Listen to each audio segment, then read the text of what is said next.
संविधान सप्ताह के मौके पर एनसीसी के कैडेटों द्वारा सैंडिस कंपाउंड में उत्सव सभा का आयोजन किया गया, जिसमें संविधान की रक्षा का संकल्प लिया गया। इस मौके पर एनसीसी के कैडेटों ने कोविड-19 से बचाव के लिए लोगों को जागरूक करने का भी फैसला लिया। एनसीसी के group commander brigadier Mrigendra Kumar ने बताया, एनसीसी सदैव सेवा, समर्पण और देश सेवा के संकल्प की भावना से कार्य करता आ रहा है।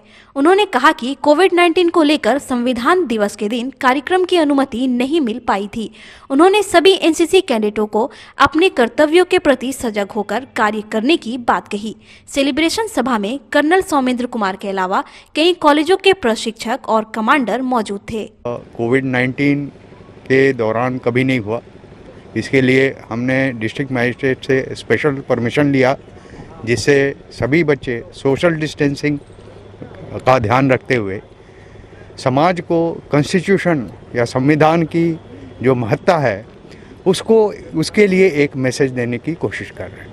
इन सभी स्कूल और कॉलेज के माध्यम से बच्चे जो अपने गांव में रह रहे हैं उनसे हम सोशल मीडिया से जुड़े हुए हैं, उनसे कोविड-19 का मैसेज उनके समाज में फैलाने का हमने कोशिश किया है। उसके अलावा फिट इंडिया मूवमेंट, स्वच्छ भारत अभियान, जल शक्ति अभियान, इन सब में बच्चों ने बढ़ चढ़ के हिस्सा लिया है और इसको बहुत सराहा गया। नवगछिया अंचल कार्यालय का निरीक्षण करने पहुंचे भागलपुर एडीएम राजेश झा राजा ने कार्यालय में बड़ी संख्या में पेंडिंग पड़े मामले देखकर भड़क गए और उन्होंने कर्मियों को जमकर फटकार लगाई। उन्होंने राजस्व वसूली बढ़ाने एवं निर्धारित लक्ष्य को हासिल करने, साथ ही साथ पेंडिंग पड़े मामलों को 3 दिनों के अंदर निष्पादित करने का निर्देश नवगछिया सीओ विश्वास आनंद को दिया। इस दौरान नवगछिया डीसीएलआर परमानंद शाह, रंगरा अंचलाधिकारी और नवगछिया कार्यालय के कर्मचारी मौजूद थे। खामी पता चलता है वो पब्लिक के मामलों के डिस्पोजल पर। तो पब्लिक का मामला जो गिरभांस है, परिमार्जन का हम लोग देखे हैं 28 मामला केवल पेंडिंग है, जिसको दिया गया 2-3 दिन के भीतर निष्पादित कर दें। बिहार कर्मचारी चयन आयोग की ओर से दरोगा की मेंस परीक्षा भागलपुर के 6 केंद्रों पर आयोजित किया गया। 2 पालियों में आयोजित हिंदी और सामान्य ज्ञान की परीक्षा को लेकर सभी केंद्रों पर सुरक्षा के व्यापक इंतजाम किए गए थे। कोरोना संक्रमण को लेकर सभी परीक्षा केंद्रों पर परीक्षार्थियों की थर्मल स्क्रीनिंग के बाद अंदर प्रवेश करने की अनुमति दी जा रही थी। इस दौरान हल्के प्रश्न आने से उत्साहित परीक्षार्थियों ने परीक्षा अच्छा जाने की बात कही। दरोगा मेंस तो पहला सिटिंग क्या चीज का था? हिंदी का। कैसा गया? ठीक गया। बिहार दरोगा क्या ये दूसरा सिटिंग है जी। पहले क्या चीज का परीक्षा हुआ था? पेपर कैसा हुआ था? अच्छा हुआ। भागलपुर के सदर अस्पताल परिसर में आंगनबाड़ी सेविकाओं ने लाभुकों को दिए जाने वाले सूखा राशन को लेकर विभाग द्वारा मोबाइल पर ओटीपी मंगाकर रजिस्टर किए जाने का विरोध किया है। इस व्यवस्था से नाराज आंगनबाड़ी सेविकाओं ने जमकर बवाल काटा और सदर सीडीपीओ सुमन चंद्रा का घेराव किया। आंगनबाड़ी सेविकाओं ने नए दिशा निर्देशों को वापस लिए जाने की मांग की। आंगनबाड़ी सेविका संघ की अध्यक्ष शीलम कुमारी ने कहा कि आंगनबाड़ी केंद्रों के बहुत सारे ऐसे लाभुक हैं जिनके पास मोबाइल उपलब्ध नहीं है और जो नया दिशा निर्देश दिया गया है उससे ओटीपी नहीं मिलने से लाभुक वंचित रह जाएंगे। टीएचआर राशन बांटने का तो हम लोग को बोला गया पैसा निकालो, हम लोग पैसा निकाल लिए। उसके बाद बोला जा रहा है नई ट्रेनिंग दिया, नया और कुछ दिया, और अभी बोल रहा है कि एकाएक अभी ट्रेनिंग लो और जाकर के कल बांटो तक बांट देना। तो ओटीपी करने बोल रहा है। अब किसी का मोबाइल है गरीब आदमी का, मेरा मोबाइल दिया है एकदम खराब है, और जाकर के उस सबका मोबाइल, गरीब आदमी के पास कितना मोबाइल रहता है। इस मामले में सदर एसडीपीओ सुमन चंद्रा ने कहा कि वे वरीय पदाधिकारियों द्वारा दिए गए दिशा निर्देश का पालन कर रही है। प्रशिक्षण क्यों नहीं दिएगा ये आप वरीय अधिकारी से पूछे, क्योंकि हम लोग को खुद नहीं मिल रहा है प्रशिक्षण।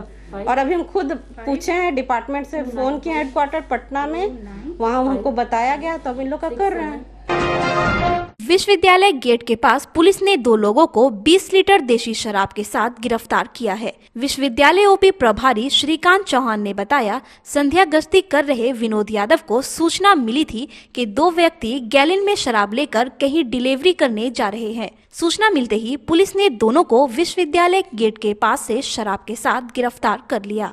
गिरफ्तार अजीत कुमार और राहुल महतो नाथनगर थाना के दिलदारपुर बिंदटोली का रहने वाला है।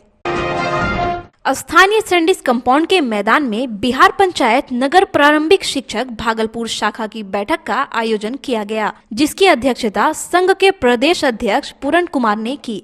उन्होंने बताया, सरकार द्वारा अप्रशिक्षित शिक्षकों की सेवा समाप्त करने के लिए जो चिट्ठी निर्गत की गई है वो असंवैधानिक है। सरकार को ऐसे शिक्षकों को प्रशिक्षित होने का अवसर देना चाहिए। वहीं 50 साल बाद शिक्षकों की सेवानिवृत्ति की घोषणा सरकार को वापस लेना होगा, नहीं तो शिक्षक सड़क पर उतरकर उग्र आंदोलन के लिए मजबूर होंगे। सरकार से मांग करते हैं हम लोग कि आप शिक्षकों का जो मानवता के साथ परिचय है, जो कि निर्माता है शिक्षक, विद्यालय का पिलर है, यही बच्चा को नागरिक बनाता है, अच्छा नागरिक बनाता है, उसके साथ भेदभाव क्यों? और सरकार एक नियम लाई है 50 साल के नौकरी, 50 साल आयु, 20 साल का नौकरी, यह जो सिस्टम लागू की है, तो सरकार को तो ये सोचना चाहिए 70 साल का उम्र है विधायक बनता है, 80 साल का है वो विधायक बनता है, उसका नौकरी का उसका वह भी वेतन लेता है, हम लोग भी वेतन लेते हैं। बिहार विधानसभा के विशेष सत्र में राज्यपाल के अभिभाषण के दौरान विपक्ष के नेता तेजस्वी यादव द्वारा मुख्यमंत्री नीतीश कुमार पर अमर्यादित टिप्पणी किए जाने पर भागलपुर जदयू के छात्र आक्रोशित हैं। युवा जदयू के कार्यकर्ताओं ने घंटाघर चौक पर तेजस्वी यादव का पुतला फूका और उनके खिलाफ जमकर नारेबाजी की। युवा जदयू के महानगर अध्यक्ष नूर हसन फरीदी ने कहा, स्वच्छ छवि के मुख्यमंत्री नीतीश कुमार के ऊपर आपत्तिजनक टिप्पणी बहुत ही शर्मनाक है। इससे बिहार की जनता आक्रोशित है और आने वाले समय में तेजस्वी यादव और राजद को मुंह तोड़ जवाब देगी। उसमें हम इस विरोध को पूरे बिहार में ले जाएंगे और तेजस्वी यादव को हम लोग युवा मिलके कभी भी मुख्यमंत्री बनाने नहीं देंगे। इस बात का पैगाम है कि बिहार की जनता और मर्यादित भाषा को किसी भी सूरत पर कबूल करने के लिए तैयार नहीं है, और अगर इस तरह के अमर्यादित भाषा का इस्तेमाल करेंगे तो जनता उसके लिए रोड पर आकर उसके खिलाफ में आवाज बुलंद करेगी। अचानक गंगा में चलती नाव से एक व्यक्ति गिर जाता है और चारों तरफ से बचाओ बचाओ की आवाज आने लगती है। इसी बीच कुछ युवक बेल्ट के साथ बदन में गैलन लपेटे हुए गंगा में कूद पड़ते हैं। चौकिए नहीं, डूबने वाला कोई आम व्यक्ति नहीं, बल्कि शहर के प्रख्यात शिशु चिकित्सक डॉक्टर अजय कुमार सिंह थे। बदन पर गैलन की शक्ल में जो उपकरण लेकर युवक कूदे थे वह डॉक्टर साहब की देशी जुगाड़ से बनाई वाटर हेलमेट था। मौका था जागृति सोसाइटी द्वारा बाढ़ या किसी अन्य आपदा में लोगों को बचाने के लिए प्रशिक्षण कार्यक्रम का। डॉक्टर अजय सिंह ने जुगाड़ टेक्नोलॉजी के सहारे पानी में तैरने के लिए एक विशेष यंत्र बनाया है, जिसका वे आज मॉक ड्रिल कर रहे थे। संस्था के अध्यक्ष डॉक्टर अजय सिंह ने बताया, आए दिन नौका दुर्घटना में समय पर सहायता नहीं मिलने पर लोगों की जान चली जाती है। अगर हम सतर्क रहे तो इस सस्ते वाटर हेलमेट का प्रयोग कर कई जानें बचा सकते हैं। मजे की बात ये थी कि उन्होंने खुद गंगा में छलांग लगाई और उनके टीम के सदस्यों ने उन्हें रेस्क्यू कर उसी वाटर हेलमेट के सहारे बाहर निकाला। मॉक ड्रिल के समय डॉक्टर अजय सिंह के साथ उनकी पूरी टीम मौजूद थी।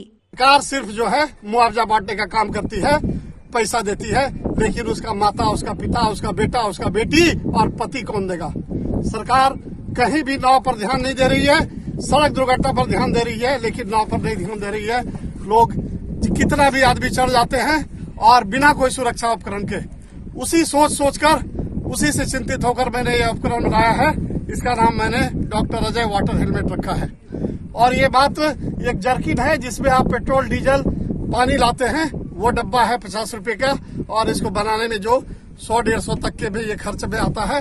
और इसको मैं दिखाना चाह रहा हूँ कि इस तरह से छोटा सा उपकरण भी यदि सरकार मुहैया करे या नाविक रखे तो लोग ऐसे एक्सीडेंट के माहौल में बच सकता है। उसी को दिखाने के लिए मैंने आज ये परीक्षण किया।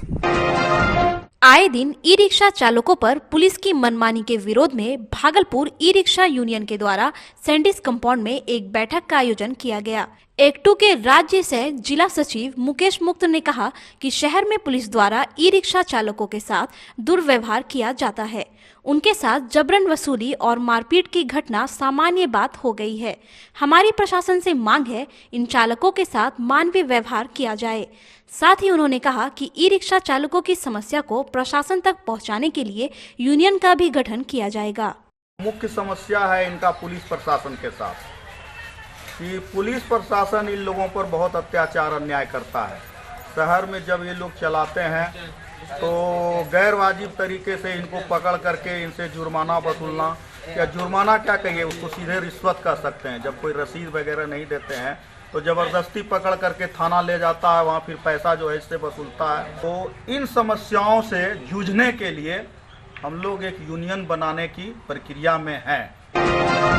स्थानीय सैंडिस कंपाउंड के मैदान में बुनिलदा मेमोरियल फुटबॉल टूर्नामेंट का फाइनल मैच भागलपुर एकेडमी व किशनपुर फुटबॉल क्लब के बीच खेला गया। 22 नवंबर से आयोजित हो रहे इस टूर्नामेंट में 8 टीमों ने भाग लिया, जिसमें Bhagalpur 11 star, Mamalkha football club, Barari football club, Maheshi football club एवं बरेपुरा 11 स्टार ने भाग लिया।